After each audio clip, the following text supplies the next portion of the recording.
Nous, avec nos points de vue finis, nous ne saisissons que des projections, mais pas seulement des projections, nous saisissons la connexion d'une projection avec une autre. L'objet, c'est la connexion des projections, ou si vous préférez, si vous voulez un langage plus moderne, la synthèse des profils. Tout objet est de profil. Il n'y a que des profils. Percevoir, c'est de faire une synthèse de profil. Les Google Glass, des lunettes connectées à Internet, sont commercialisées ce mois d'avril. On les verra probablement partout, même sur le nez du personnel d'accueil des aéroports. L'écran situé juste au-dessus de l'œil permet au steward d'avoir toutes les informations sur le passager, les heures de vol, le trafic aérien. Avec la caméra située sur les lunettes, il peut scanner le billet du client, son passeport. L'enregistrement se fait en un clin d'œil. Quelle est la particularité de ces lunettes que porte le chirurgien? C'est un casque en fait qui va jouer le rôle d'un ordinateur avec 2 caméras intégrées. Le docteur Thomas Grégory, qui réalise en ce moment même l'opération de l'épaule sur une patiente, compare et donc on voit les images exactement qui sont diffusées en direct sur la chaîne YouTube de la PHP. Le docteur qui réalise cette opération compare cette technologie au cockpit d'un pilote d'avion. Concrètement, il va pouvoir voir dans son casque tout ce que son œil ne peut pas voir. Il a d'abord accès à la plateforme de radiologie avec le scanner de la patiente reconstruit en 3D, comme si l'épaule lui arrivait directement devant les yeux. Nous allons pouvoir interagir avec notre environnement et ajouter des informations à notre réalité.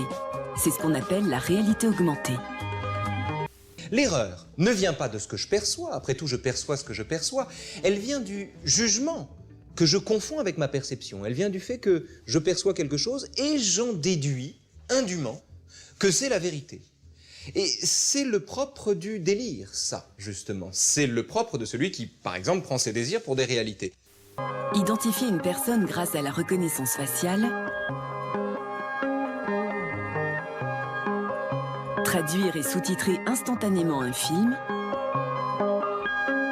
reconnaître et localiser un monument historique, tout cela sera bientôt possible avec les lunettes connectées. Tout ce que j'ai reçu jusqu'à présent pour le plus vrai et assuré, je l'ai appris des sens, ou par les sens. Or, j'ai quelquefois éprouvé que ces sens étaient trompeurs, il le dit, et il est de la prudence de ne se fier jamais entièrement à ceux qui nous ont une fois trompés. Ah oui, donc là, c'est Descartes prudemment, parce qu'on est dans le contexte de la première méditation métaphysique, c'est-à-dire le moment où Descartes décide de révoquer tout ce dont il n'est pas absolument certain. Or, parmi ce dont il n'est pas absolument certain, eh bien, il y a, évidemment, les illusions des sens. Il suffit que le corps nous trompe une fois, et pour révoquer en doute tout ce qui vient du corps. Le HoloLens, donc, c'est la promesse de la réalité augmentée. Un univers numérique qui s'invite dans notre réel, à l'inverse des casques de réalité virtuelle qui nous immergent dans un environnement. La réalité augmentée, on est dans la réalité, c'est-à-dire qu'à travers ces lunettes, comme des lunettes HoloLens, on voit le monde réel, donc on peut se déplacer et l'ordinateur, le système, insère ce qu'on appelle des hologrammes. On voit des objets 3D numériques, mais qui nous apparaissent comme étant vraiment réels, puisqu'ils sont insérés dans notre réalité. En quoi nous sommes des points de vue sur le monde? Qu'est-ce que ça veut dire? Leibniz semble nous guider. Il dit: nous sommes comme des points de vue sur la ville. Chacun de nous, allez voir, chacun de nous est comme un point de vue sur la ville. Tous les gens qui sont donc ici, maintenant, regardez comme ils sont beaux, ils sont là, et eux, ils voient ici un truc en réalité augmentée que nous, on ne voit pas. C'est une ville numérique qui est donc ici. La nouvelle étape du numérique, c'est ces environnements et ces interfaces qu'on qualifie de naturelles, parce qu'en fait, elles ne demandent pas d'apprendre quoi que ce soit avant. Il suffit d'être naturel et d'interagir par les gestes, la voix ou peut-être un jour la pensée pour les manipuler. HoloLens vous fait peut-être envie, il va pourtant falloir être patient. Le casque ne sortant pas avant 2018. C'est long, et en attendant, on passe le temps comme on peut. Tu sais Malcolm, quand j'étais petit, je regardais la piste aux étoiles sur un minuscule téléviseur noir et blanc. Et je me suis promis qu'un jour, je serai le maître d'un monde virtuel très haute définition, un monde de rêve et de magie, un univers de haute technologie qui obéit à une simple pression du doigt. Donc, le grand rêve de votre vie, c'est de devenir le meilleur téléspectateur? Oui. Ça me branche. Pour illustrer ce propos, prenez quelques philosophes des Lumières qui ont théorisé donc cette idée de progrès. Prenez Condorcet, d'Alembert, prenez Galilée, qui n'a pas théorisé le progrès, mais qui a quand même créé une rupture dans l'histoire des idées, sur laquelle on reviendra peut-être. Et puis quelques autres, Spencer, un peu plus tard, pour ne pas prendre que des Français. Bon. Vous les mettez dans une capsule temporelle. Donc ils quittent le XVIIIe siècle et ils arrivent en 2017. Ensuite, vous leur dites, vous savez, au XIXe siècle, on a découvert une nouvelle interaction, parce qu'eux ne connaissaient que la gravitation, dans la physique. On a découvert une nouvelle interaction qui s'appelle l'électromagnétisme. On a pu trouver les équations qui régissent ces phénomènes, c'est les équations de Maxwell. Et un siècle plus tard, des ingénieurs ont utilisé ces équations pour faire une boîte parallélépipédique qui est capable de transmettre du son et des images où on veut. Ça s'appelle une télévision. Ils n'en ont toujours pas vu, mais ils vont dire « Oh, ça c'est quand même génial ». Alors qu'est-ce que vous faites avec ça? Vous diffusez les cours du Collège de France dans tous les foyers? Et là, vous les amenez un samedi soir devant une chaîne commerciale, planté sur le divan, avec interdiction de le quitter même pendant les publicités. Et là, ils vont dire « Mais qu'est-ce que vous avez fait là ?» Ils vont parler d'allothélie, c'est-à-dire allothélie, c'est-à-dire que le but atteint n'a pas été le but visé. D'accord ? Le corps humain peut profiter aujourd'hui de nombreux progrès techniques, qu'il s'agisse de pallier un handicap ou d'améliorer des performances. Des lunettes de vue à l'exosquelette, en passant par la main bionique, le corps artificiel, le cerveau augmenté et tout ce qui relève des prothèses et des implants. Aujourd'hui, les neuroprothèses permettent à des personnes paralysées d'actionner un bras bionique ou une chaise roulante, et ce uniquement grâce à la pensée. Non, ce n'est pas un effet de mode, c'est juste une lentille intelligente qui va nous apprendre beaucoup de choses à l'avenir sur l'œil. Les capacités de la technologie impressionnent. Or, cette technologie semble accepter quand elle restaure des capacités perdues, mais elle questionne lorsque, franchissant le seuil de la réparation, elle améliore artificiellement les performances physiques et cognitives de l'homme, au-delà des capacités données par la nature. Ce jeune homme n'a plus besoin de clé pour rentrer chez lui. Un simple geste de la main lui suffit à déverrouiller sa porte d'entrée. Ouvrir des portes ou actionner son smartphone, d'autres applications pourraient être créées prochainement. Car le concept séduit une clientèle de plus en plus variée. De la taille d'un grain de riz, entouré d'un verre bioactif. Les puces n'ont pas d'effet sur l'organisme, même les tatoueurs s'y sont mis. Les gens disent que c'est très geek de faire ça. Et puis ensuite, ils nous observent et se disent « Tiens, pourquoi pas un jour moi aussi, lorsque la puce permettra de faire d'autres choses encore ?» Pour essayer d'imaginer cet homme du futur, nous nous sommes rendus à l'Institut du cerveau et de la moelle épinière.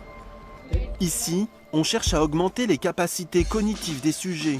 Sur Julien, on a installé un bonnet qui contient des électrodes capables de mesurer son activité cérébrale. Les chercheurs localisent ensuite sur son cerveau la région qu'ils vont essayer de stimuler. Donc avec la stimulation, on va essayer de booster l'activité de cette région afin d'améliorer la perception visuelle de Julien. Grâce à cette stimulation, Julien augmente ses capacités. Il est à même de mieux se concentrer. Professeur de cybernétique, Kevin Warwick est lui-même un cyborg. Il s'est implanté une puce dans le bras, lui permettant notamment de commander un ordinateur.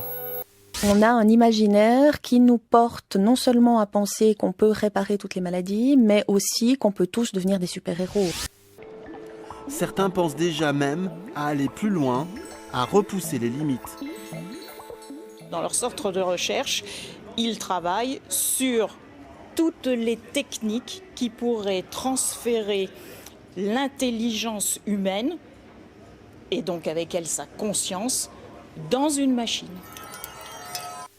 La science et les techniques nous conduisent au dépassement de nos propres limites et donc au dépassement en effet de la souffrance, de la maladie, de la dépression, de tout ce qui est considéré comme étant négatif. Il y a là une dimension religieuse de substitution qu'on ne peut absolument pas ignorer, même si c'est présenté comme étant tout sauf une religion, puisque précisément c'est présenté comme étant le résultat ou le prolongement naturel des avancées de la science ou de la technique. Nous serons comme des dieux.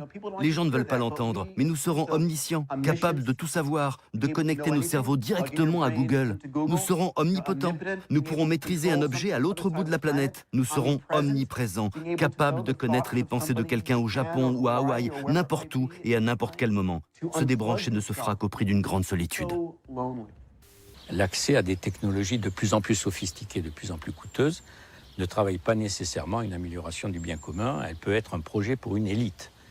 Alors ça veut dire inscrire une fracture violente dans l'humanité qui pose un problème politique, mais je pense un des problèmes politiques majeurs pour l'humanité aujourd'hui. Nos cerveaux deviendront en grande partie non biologiques. Nous deviendrons donc en partie des machines. On pourra alors stopper le vieillissement et vivre indéfiniment. Et si vous voyagez un peu, et si vous voyagez autrement qu'en allant de grands hôtels en grands hôtels, si vous pénétrez dans les terres, vous verrez que les différences de conditions de vie au sein de la planète, ou sur la planète, n'ont jamais été aussi différentes, aussi intenses. C'est-à-dire, entre quelqu'un qui vit avec toutes les ressources, par exemple médicales, que donnent les technologies d'aujourd'hui, et une autre personne qui vit ailleurs avec $1 par jour, il y a des conditions de vie qui sont tellement différentes, et qui n'ont jamais été aussi différentes dans l'histoire de l'humanité, qu'on peut se demander si on partage la même condition humaine. Et si ce n'étaient pas les robots qui allaient devenir de plus en plus humains, mais les humains qui allaient ressembler peu à peu à des robots. Je ne veux pas être un être humain, je veux être un cyborg. Les êtres humains sont capables d'un certain nombre de choses, mais ils sont très limités. Hannah Arendt posait cette question dans son livre de 1958, La condition de l'homme moderne. Elle posait la question, est-ce que les technologies changent les conditions de vie humaines? La réponse est oui. Mais oui, les technologies changent nos façons de travailler, de voyager, etc. Je n'ai pas besoin d'étayer davantage.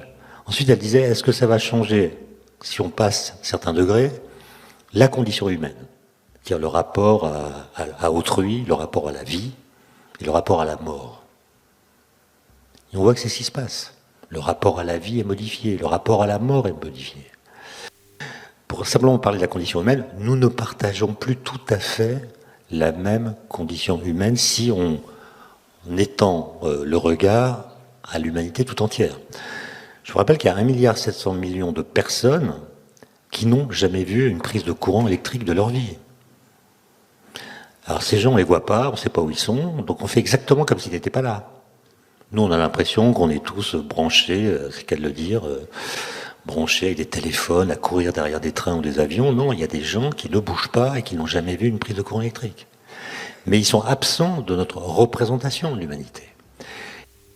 Ces gens-là sont prêts à laisser sur le bord du chemin, en attendant leur disparition finale, une bonne partie de l'humanité. Il n'y a pas besoin d'exterminer. Il y a des gens qui s'effaceront parce qu'ils seront moindres. Ils seront moindres et donc condamnés à disparaître.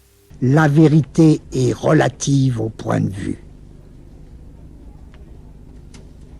Mais ça n'a jamais voulu dire la vérité varie avec le point de vue qu'on a. Ça a toujours voulu dire. Le point de vue est la condition de possibilité de la manifestation et de la constitution de la vérité dans un domaine. Chacun de nous saisit la totalité du monde comme série infinie. Oui, mais il n'en saisit clairement qu'une petite portion.